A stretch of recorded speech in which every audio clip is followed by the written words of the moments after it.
Good day everyone, I am Rosandre Vilasay. So today we are going to discuss the basic properties of logarithm, logarithmic function, equation, and equities, and logarithm of a number, so listen carefully.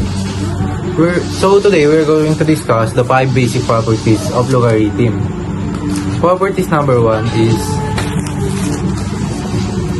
logarithm of x with base x is equal to 1. Here's the example. Example number 1. Logarithm of 7 with base of 7 is equal to 1. If the logarithm number was same as the base, so the answer is automatically number 1. Number 1. Properties number 2. Logarithm of x with a base of 1 is equal to 0. Example.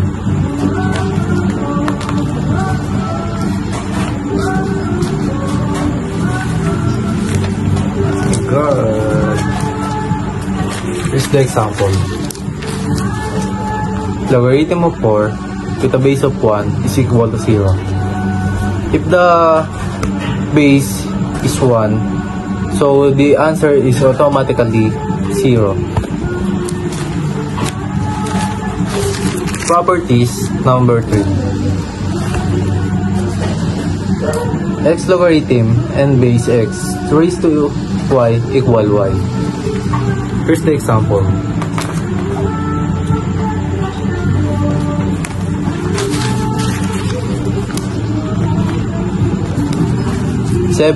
Logarithm of 7 with a base of 10 is equal to 10. If the first number was 7 and the logarithm number is 7, so the base is our answer. Properties number 4. Logarithm x raised to y equal y. Here's the example.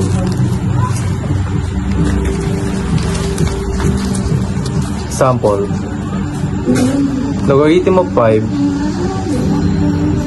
with base 5 raised to 7 is equal to 7. If the logarithm number is same as the base number, so the answer is the number 7. Properties number 5. Logarithm x and raised to 10 equal y. Here's the example. Number 5. Logarithm of 3 equals 7. So pag ililipat lang po natin yan. So we're going to spread logarithm of 3 raised to 10 is equal to 7. Pagpa-plusin nyo po yung dalawang yan, yung logarithm of 3 tsaka yung base number nyo po na 7. Pag pinag-plus nyo po yan, yung makuha nyo pong number doon is 10. So yung actual number po doon is 10. So ayun po yung magiging natin, magiging raised 10. That is the 5 basic function of the logarithm properties. The basic properties of logarithm. Example. Logarithm 2 and base 2 raised to 2. Example nito kung paano ito nabuo. Logarithm 2 and base 2 raised to 2. At ang pangalawang magbibigay ko pong example is logarithm 4 and base 4 raised to 1 to 0. At ang pangatlo po ay basic properties of logarithm. Katulad nito, example, logarithm 2 base 1 to 0.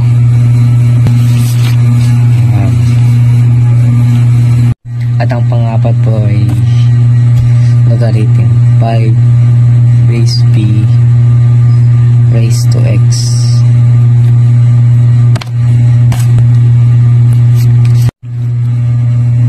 At ang huli po ay pang-5. 7 logarithm 7 base b equals 10. At ang example naman po kung paano ito nakuha is ito ay isang application ng isa sa mga pagkakakilanlan sa logarithm. Ang pagkakakilanlan na ito ay nagsasad na 7 logarithm 7 base p equals 10. Sa madali pang salita, kung may tataas mo ang isang numero 7 sa isang exponent kung saan ito ay isang logarithm na may parehong base 7, ang kinalabasan ay argumento ng logarithm 10. Neto.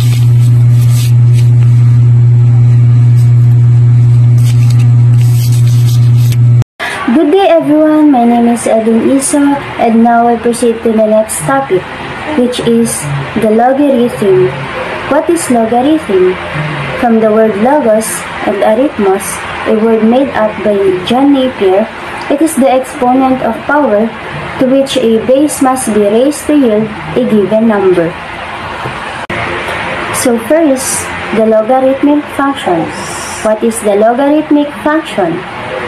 It is a function of the form f of x is equal to logarithmic with base b. This is the example of logarithmic functions. F of x is equal to logarithmic with base 3 and x minus 4. This is the another example of logarithmic function. So y is equal to logarithmic with base 2 and open parenthesis 2x plus 3 and close parenthesis. Next, the logarithmic equation. What is the logarithmic equation?